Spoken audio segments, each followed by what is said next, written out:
Bismillahirrahmanirrahim. Assalamualaikum warahmatullahi wabarakatuh.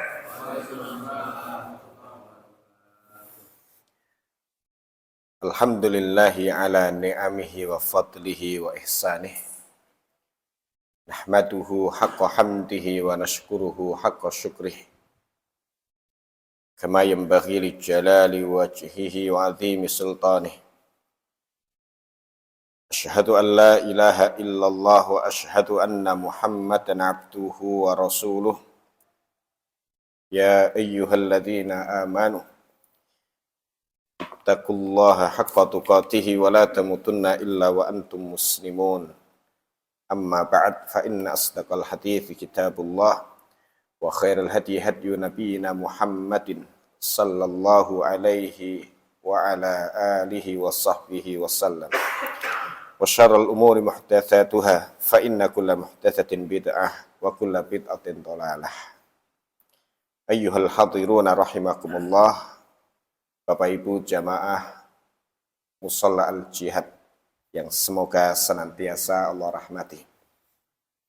Alhamdulillah, bersyukur kepada Allah Subhanahu wa taala malam hari ini menjumpakan kita di salah satu tempat yang mulia dalam rangka mengerjakan ibadah yang agung yang akan membawa kemuliaan diri kita di dunia dan akhirat, yaitu bersujud kepada Allah Subhanahu wa taala. Ya. Tidaklah seorang hamba bersujud kepada Allah taala dengan satu sujud, kecuali dengan satu sujud itu Allah hapuskan kesalahannya dan Allah tinggikan derajatnya. Maka siapa yang menginginkan mendapatkan derajat yang tinggi di surga, bahkan sampai dekat dengan Nabi Sallallahu Alaihi Wasallam, hendaknya memperbanyak sujud, yaitu memperbanyak salat sunnah. Ya. Fa'inni ala nafsika bi kathratis sujud. Sabda Nabi SAW kepada Rabi'ah bin Ka'ab al-Aslami.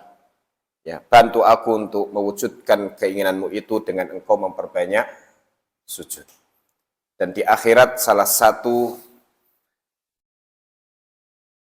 tanda kemuliaan seseorang adalah ketika dia bersujud kepada Allah Subhanahu wa taala. Yauma yukshafu, ya, dalam surah Al-Ma'arij. Pada hari di mana Allah Subhanahu wa taala tampakkan betisnya.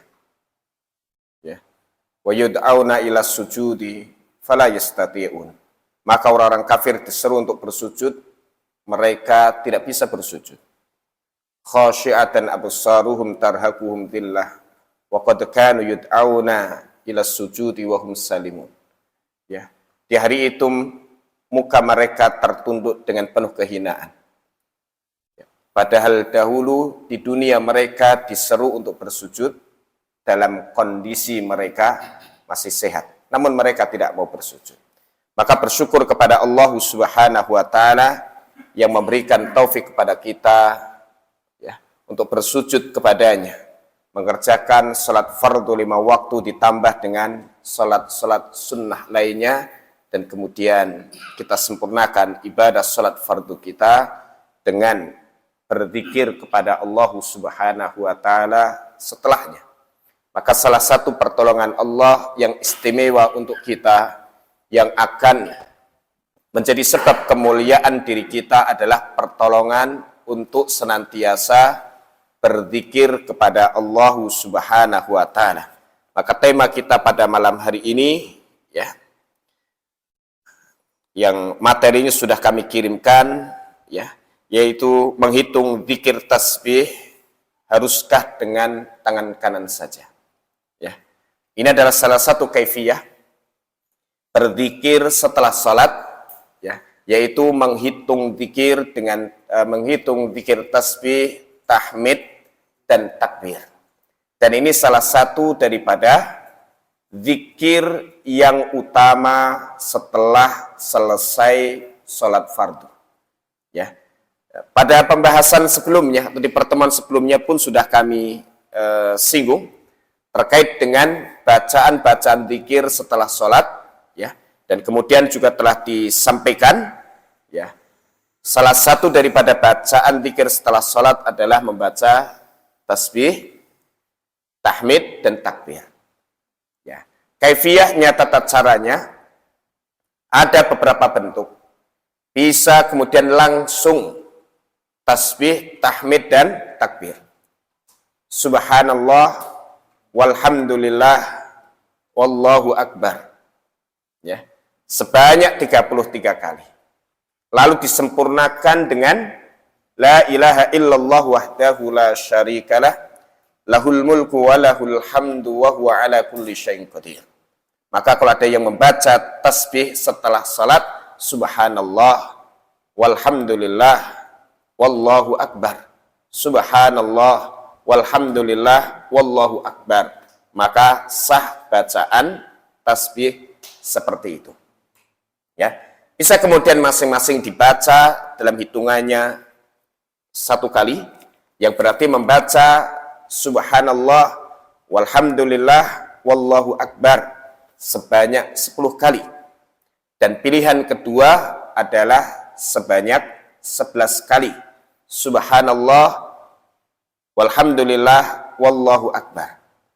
Ya. Kemudian yang ketiga, masing-masing dibaca 33 kali. Subhanallah, walhamdulillah, wallahu akbar. Sebanyak 33 kali, kemudian disempurnakan 100-nya dengan membaca kalimat tahlil, la ilaha illallah wahdahu la syarikalah, lahul mulku wa lahul hamdu wa huwa ala kulli syai'in qadir. Dan pilihan-pilihan tersebut, ya, telah disebutkan dalam beberapa hadis yang sahih, yang jumlahnya 10 diriwayatkan oleh Imam Al-Bukhari dalam sahihnya. Ya, tusabbihuna dubura kulli salatin asyra. Kalian bertasbih di setiap belakang salat sebanyak 10 kali. Ya. Lalu kemudian di riwayat yang lain, tusabbihuna wa tahmaduna wa tukabbiruna dubura kulli salatin 33. Ya. Kalian bertasbih, bertahmid, dan bertakbir di belakang setiap salat, maksudnya adalah salat fardu, sebanyak 33 kali. Yaitu ihda asyratan wa ihda asyratan wa ihda asyratan. Yaitu 11 kali, 11 kali, 11 kali, sehingga jumlah keseluruhannya adalah 33. Kemudian bentuk yang keempat, ya, yang bentuk yang ketiga, ya, membaca tasbih, tahmid, dan takbir sebanyak 33 kali, disempurnakan dengan tahlil, ya. Disebutkan di dalam hadis riwayat Muslim, yang dipilih hadis ini oleh Ibnul Hajar di dalam Bulughul Maram. Kemudian cara yang keempat adalah membaca tasbih, tahmid, dan takbir, hanya saja tasbihnya 33, tahmidnya 33, dan takbirnya 34. Kemudian membaca tasbih, bentuk yang kedua, kalau tadi adalah secara langsung, tasbih, tahmid, dan takbir dalam satu baris. Kemudian cara yang kedua, dari sisi membaca 3 tasbih ini, adalah dibaca satuan-satuan. Subhanallah, subhanallah, subhanallah. Ya. Kemudian alhamdulillah, alhamdulillah, alhamdulillah, dan Allahu akbar, Allahu akbar, Allahu akbar. Jumlahnya pun seperti tadi. Boleh masing-masing dibaca 10 kali. Ya. Boleh juga masing-masing dibaca 11 kali, sehingga totalnya 33. Dan boleh membaca tasbihnya 33 kali, tahmidnya 33 kali, takbirnya 34 kali. Sehingga totalnya 100. Ya. Dan cara yang keempat adalah membaca tasbih 33 kali, tahmidnya 33 kali, takbirnya 33 kali, disempurnakan 100 dengan la ilaha illallah wahdahu la syarikalah, lahul mulku wa lahul hamdu wa huwa ala kulli syai'in qadir. Ini berkaitan dengan zikir tasbih dan tahmid. Lalu waqala fi Fathil Bari, ya. Kemudian Al-Hafidz Ibnu Hajar menjelaskan dalam Fathul Bari, Jama'a Al-Baghawi fi Syarhis. Al-Imam Al-Baghawi mengumpulkan, ya, hadis-hadis, ya, dalam kitabnya Syarhus Sunnah, baina hadza al-ikhtilaf, di antara perbedaan pendapat ini. Bihtimali ay yakuna dzalika sadrun fi awqatin muta'addidah. Ya, dengan membawa, ya, makna, ya, ay yakuna dzalik, ya, semua tadi, ya, dikerjakan pada waktu yang berlainan. Wa yahtamilu ay yakuna dzalika ala sabilit takhyir. Ya, kemudian membawa makna tadi, perbedaan pendapat tadi kepada bentuk pilihan. Ya. Au yakhtalifu bi ikhtilafil ahwal. Atau kemudian cara membacanya kadang berbeda sesuai dengan kondisinya. Ketika kondisi lapang, waktunya longgar, maka membaca tasbih, tahmid dan takbir dengan jumlah yang lebih banyak. Ya. Namun ketika seseorang, ya, memiliki waktu yang sempit, ya, karena harus buru-buru beraktivitas kembali, jangan sampai tidak berzikir setelah sholat. Maka diberikan pilihan alternatif dengan membaca tasbih, tahmid dan takbir dengan jumlah yang lebih sedikit. Ya. Bahkan dibahas pula oleh Syekh Abdullah bin Abdurrahman Al-Bassam dalam Tawdihul Ahkam, ya, bahwa mengerjakan zikir ini tidak harus dalam posisi duduk. Ya. Wa dhahir anal murad ay yakuna dzalika wa huwa qa'id. Ya. Yang zahir daripada redaksi tentang zikir setelah salat itu, annal murad, bahwasanya maksudnya ay yakuna dzalika wa huwa qa'id. Zikir setelah salat itu dikerjakan dalam posisi orang itu duduk. Ya. Walau qala ba'da qiyamihi aw fi dhihabihi. Kalau orang tersebut berzikirnya setelah dia berdiri dari tempat duduknya atau saat dia pergi, ya, sudah keluar dari masjid sambil berjalan, fadhahir annahu musibun lisunnati aidan.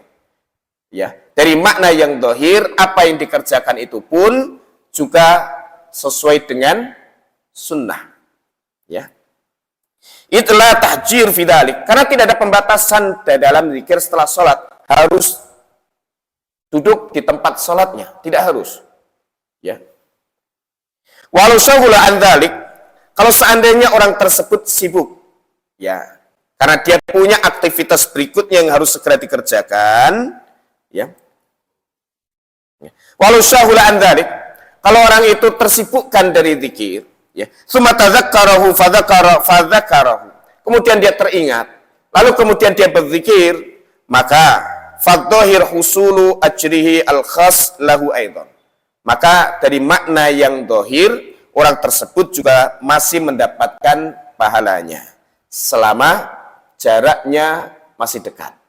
Ya, kemudian habis zikir diajak bicara orang. Ya kan? Atau ada teleponnya berdering, harus diangkat teleponnya lalu kemudian keluar. Ya, sibuk berbincang-bincang, lalu kemudian, ya, dia teringat bahwa dia belum zikir. Maka waktu yang dekat tadi masih boleh kemudian dia berzikir, dan diharapkan dengan itu dia masih mendapatkan pahala dan keutamaan zikir setelah salat. Jadi juga bagi ibu-ibu yang di rumah yang salat dan kemudian teringat ternyata kompornya belum dimatikan, ya, maka boleh kemudian menuju dapur dan berzikirnya sambil berdiri. Ya, sambil berdiri. Maka dibolehkan, walaupun sifat yang paling utama berzikir setelah sholat adalah duduk di tempat sholatnya, dan kemudian kita telah sampaikan di pertemuan sebelumnya, orang yang masih duduk di tempat sholatnya untuk berzikir, dia tidak berhadas dan dia tidak mengganggu saudaranya. Ya, dia tidak mengganggu saudaranya. Ya, baik dengan zikirnya, baik dengan perkataannya, dan juga dengan sikapnya, tidak menyakiti saudaranya. Ya.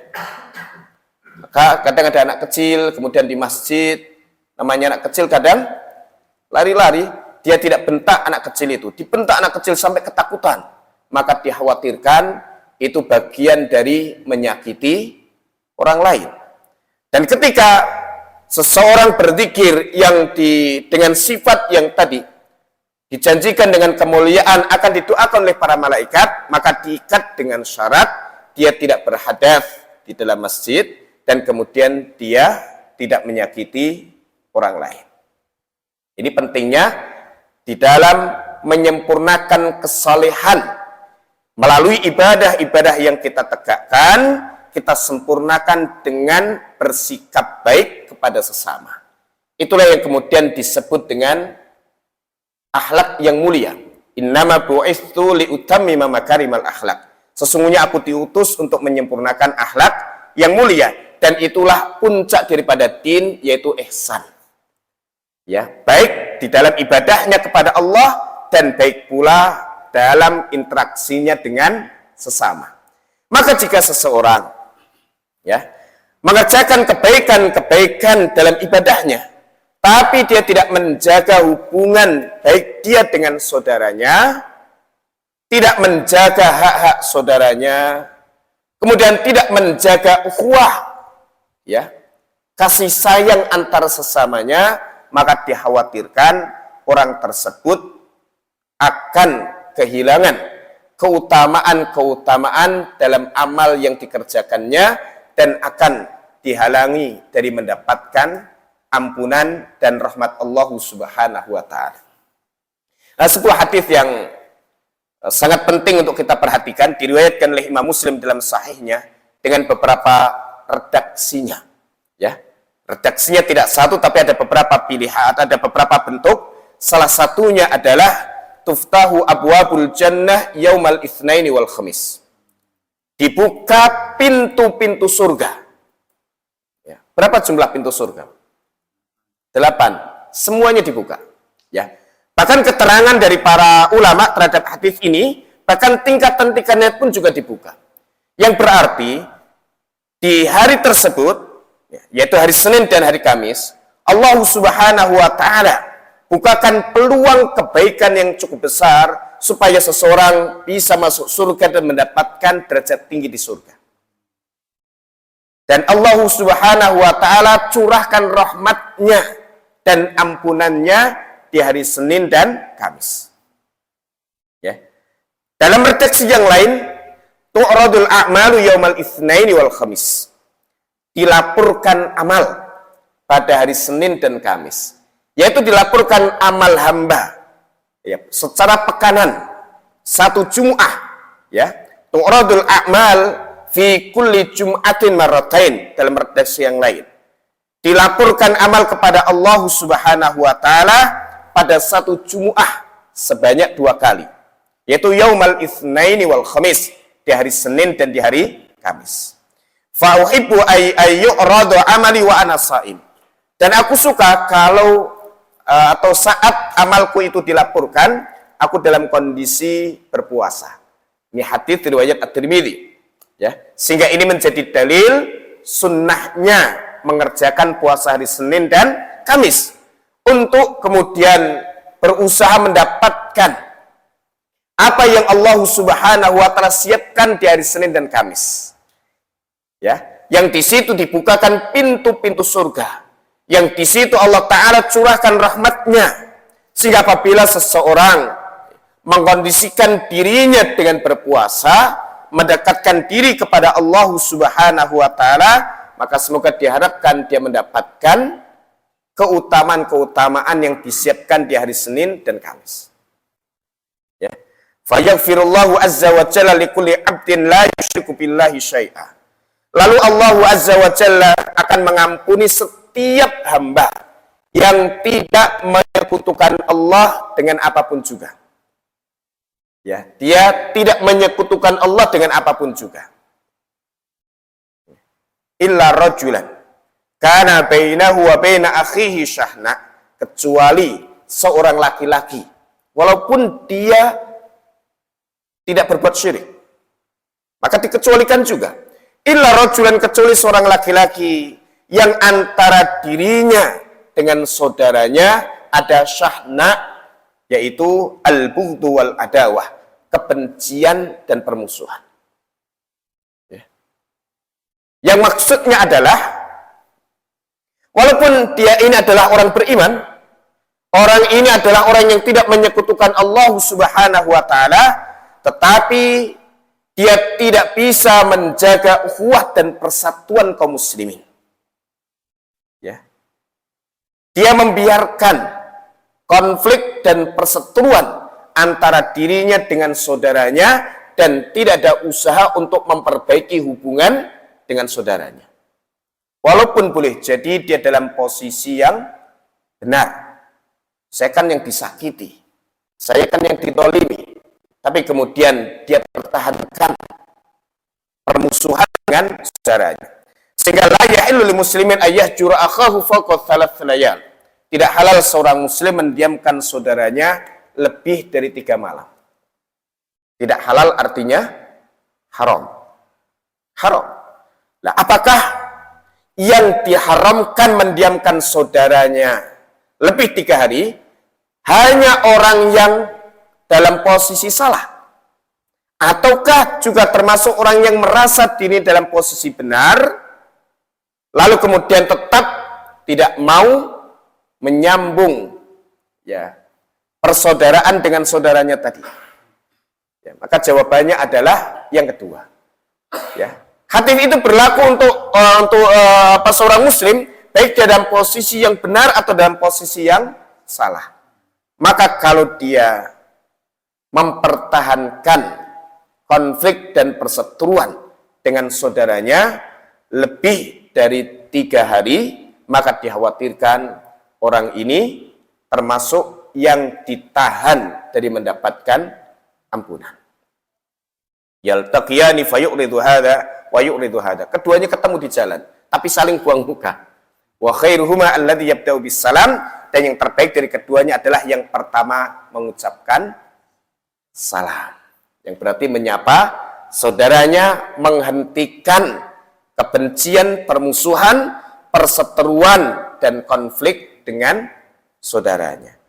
Kecuali seorang laki-laki yang antara dirinya dengan saudaranya ada permusuhan, maka diharamkan dapat ampunan. Ya, fayuqal, lalu kemudian disampaikan kepada para malaikat. Siapa yang menyampaikan? Allahu Azza wa Jalla. Allah Ta'ala berfirman kepada para malaikatnya, andiru hadaini hatta yastaliha. Ya, tangguhkan ya ampunan dari keduanya sampai keduanya itu baikan. Ya. Dan kalimat ini diulang dalam satu riwayat sebanyak 2 kali, di riwayat yang lain sebanyak 3 kali. Menunjukkan bahwa ini urusan yang sangat serius. Ya, urusan yang sangat serius. Maka tidak boleh berlama-lama memelihara konflik dan permusuhan dengan saudara seiman. Kalaupun seandainya ada sakit hati dan kemudian kemudian mengekspresikan dengan mendiamkan saudaranya, maka tidak boleh lebih dari 3 hari. Ributnya hari Selasa, ya, dipertahankan, ya, sampai hari Kamis, ya, sampai 3 hari belum baikan. Hari Selasa ribut, hari Rabu masih ribut juga, hari Kamis pun belum baikan, ya, maka tidak mendapatkan ampunan di 1 pekan. Ya, tapi kalau 2 hari sudah baikan, hari berikutnya sudah dapat ampunan. Hari Senin ribut-ribut lah, ya kan? Hari Selasa, Rabu baikan, Kamisnya masih dapat ampunan. Nah, ini menjadi satu kaidah antar suami istri, kalau ribut jangan lama-lama. Dia khawatirkan nanti dihalangi dari mendapatkan ampunan, dan ini masalah yang cukup serius, ya. Karena kesalehan tidak hanya disandarkan kepada ritual ibadah semata, akan tetapi juga berkaitan dengan hubungan seseorang dengan sesamanya. Nah, kembali kepada duduk berzikir setelah sholat adalah bentuk zikir yang paling utama. Namun jika seseorang punya kepentingan untuk segera bangkit dari tempat duduknya, untuk kembali beraktivitas, maka dia boleh berzikir sambil berjalan. Dia boleh berzikir sambil berdiri, jangan sampai tidak berzikir. Sebagian disebutkan dalam surah An-Nisa ayat 103. Fa idza qadaytumus sholata fadhkurullaha qiyaman wa qu'udan wa 'ala jambin. Apabila kalian selesai mengerjakan salat, yaitu salat fardu, maka berzikirlah kepada Allah dalam posisi berdiri, duduk ataupun berbaring. Tapi barakallahu fikum ini berkaitan dengan sifat atau sikap saat berzikir setelah sholat, ya. Maka yang paling utama adalah dikerjakan duduk di tempat sholatnya. Namun jika ada kepentingan, boleh zikir itu sambil berjalan, zikir itu sambil mengerjakan aktivitas atau menuju ke tempat kerja atau tempat untuk beraktivitas. Lalu bagaimana cara menghitung zikir setelah sholat tadi? Yang tadi ada beberapa pilihan, boleh kemudian masing-masing dibaca 10 kali, masing-masing dibaca 11 kali, dan masing-masing dibaca 33 kali. Kemudian disempurnakan 100 dengan kalimat tahlil. Ya, ini adalah pilihan. Maka kalau membaca satu, ya cukup satu. Ya, jangan kemudian membaca setelah maghrib tadi saya sudah baca 10 kali, saya ingin dapatkan keutamaan lagi, tambah milih yang 11, kemudian tambah lagi yang 33. Maka di satu kesempatan dia membaca atau memilih satu bentuk, dan di kesempatan yang lain milih dengan bentuk lain, dan yang terbaik adalah bergantian sesuai dengan kondisi dirinya. Ya.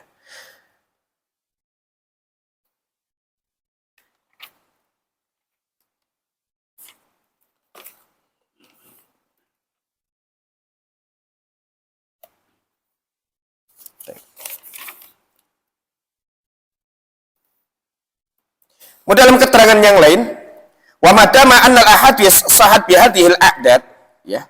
Hadis-hadis yang menerangkan tentang jumlah bacaan zikir setelah salat ini semuanya sahih. Maka fayambaghi ayyuf'ala hadza marratan wa tilka marratan ukhra. Maka hendaknya di satu kondisi mengerjakan yang satu, kemudian pada kesempatan yang lain mengerjakan yang lain. Wala 'alal adad al-qalil yu'ta bihi fil azminati dayyiqah. Ya, yang terkadang jumlah yang sedikit tadi dikerjakan pada waktu yang sempit, hatta la tafutul musalli as-sunnah wal fadilah, sehingga orang yang sholat tadi tidak kehilangan sunnah dan keutamaan ini. Ya, namun jika waktunya longgar, yang paling utama adalah memilih jumlah bacaan yang paling banyak. Walaupun ya ketika longgar milih yang 10 juga tidak apa-apa. Karena semua riwayat yang menerangkan tentang ini adalah sunnah. Lalu bagaimana cara menghitung zikir setelah sholat? Ya.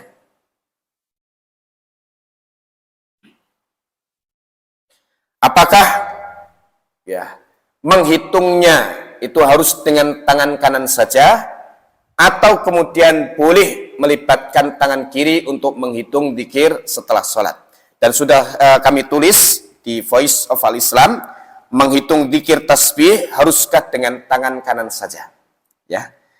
Ya. Maka para ulama berbeda pendapat tentang menghitung zikir tasbih, tahmid, dan takbir sesudah sholat. Ya. Apakah harus dengan tangan kanan saja atau boleh juga dengan tangan kiri? Pendapat pertama, ya, bahwa sunnah menghitung zikir tasbih, tahmid, dan tahlil itu dengan tangan kanan saja. Tidak boleh menghitungnya dengan menyertakan tangan kiri. Inilah pendapat Syekh Al-Albani rahimahullahu ta'ala. Ya, karena zikir perbuatan baik, maka dengan tangan kanan saja. Enggak boleh tangan kiri ikut-ikutan. Karena ini adalah perbuatan yang baik. Dan nanti dalilnya disebutkan pada keterangan berikutnya. Pendapat yang kedua, bahwa sunnahnya menghitung zikir tasbih, tahmid, dan takbir itu dengan kedua tangan, kanan dan kiri. Tidak ada pembatasan hanya dengan tangan kanan saja. Inilah pendapat Syekh Bakar Abu Zaid rahimahullahu taala. Ya. Pendapat yang ketiga, yang utama adalah menggunakan tangan kanan dalam menghitung zikir tasbih. Namun dibolehkan juga menyertakan tangan kiri, dan ini pendapat ulama lajnah daimah. Ya, dia kumpulan para ulama di Saudi Arabia. Ya. Pendapat pertama hanya boleh dengan tangan kanan. Tangan kiri nggak boleh ikut-ikutan. Pendapat yang kedua boleh tangan kanan dan juga tangan kiri. Semuanya baik. Pendapat yang ketiga, yang paling utama adalah menggunakan tangan kanan.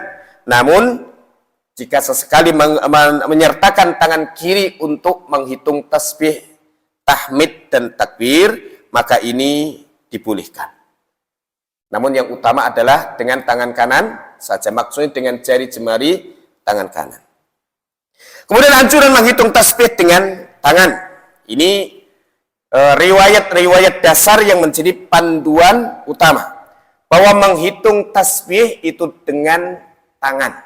Artinya dengan jari jemari tangan. Ya, kenapa? Nanti alasannya disebutkan langsung oleh Nabi SAW. Karena tangan-tangan tersebut nanti akan berbicara di hari kiamat. Memberikan kesaksian untuk orang yang berzikir dengan menggunakan jari jemarinya, bahwa fulan berzikir kepadamu dan aku digunakan untuk menghitung tasbih, tahmid, dan takbir tersebut. Ya. Sejumlah riwayat menunjukkan bahwa Nabi SAW menghitung tasbih dengan tangannya. Beliau juga memerintahkan sahabatnya untuk menghitung tasbih dengan tangan. Sebagaimana hadits dari Abdullah ibn Amr radhiyallahu taala anhu, ia berkata, "Ra'aitun nabiyya sallallahu alaihi wasallam yaqitu tasbiha biyadi." Aku melihat Nabi sallallahu alaihi wasallam menghitung tasbih dengan tangannya. Tidak disebutkan tangan kanan atau tangan kiri, menghitung tasbih dengan tangannya. Ya. Ini hadits riwayat Abu Dawud, At-Tirmidzi, An-Nasa'i, dan yang lainnya, dan lafaz ini milik Imam At-Tirmidzi. Dari Yusairah binti Yasir radhiyallahu taala anha, salah seorang wanita muhajirah berkata, Rasulullah sallallahu alaihi wasallam pernah bersabda kepada kami, ya masyarakat nisa, wahai para wanita, alaikunna bitasbih, hendaknya kalian bertasbih, wa tahlil wa taqdis, dan membaca tahlil dan menyucikan Allah Subhanahu wa taala. Ya. Wa aqidna bil anamil. Kemudian hitunglah tasbih-tasbih itu dengan jari jemari tangan. Fa innahunna mas'ulatun mustantaqat.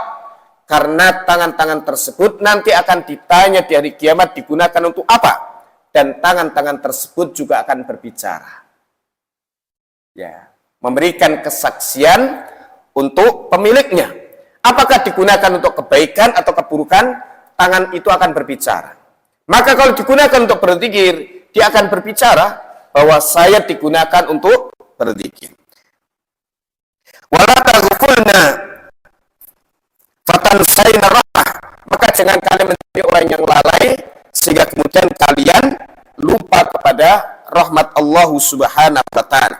Maka menghitung tasbih dengan tangan mengandung makna kedua tangan, kanan dan kiri secara bersama-sama. Kemudian terdapat riwayat yang mengikat makna tangan ini dengan tangan kanan. Ya, yaqidna bi tasbihi bi yamini. Nabi sallallahu alaihi wasallam menghitung tasbih dengan tangan kanannya. Namun riwayat ini masih diperselisihkan kesahihannya. Kemudian yang menguatkan lagi bahwa yang utama menghitung zikir dengan tangan kanan adalah hadis yang bersifat global atau bersifat umum. Ya. Dari Aisyah radhiyallahu taala anha mengabarkan, kana Nabiyyu sallallahu alaihi wasallam yu'jibuhu tayammun fi tana'ulihi wa tarajjulihi wa tuhurihi wa fi sya'ni kulli. Bahwa Nabi sallallahu alaihi wasallam suka mendahulukan yang kanan fi tana'ulihi, saat memakai sandal, termasuk sepatu, termasuk memakai kaos kaki, didahulukan yang kanan. Ya. Wa tarajjulihi, dan saat menyisir rambut, dahulukan anggota atau rambut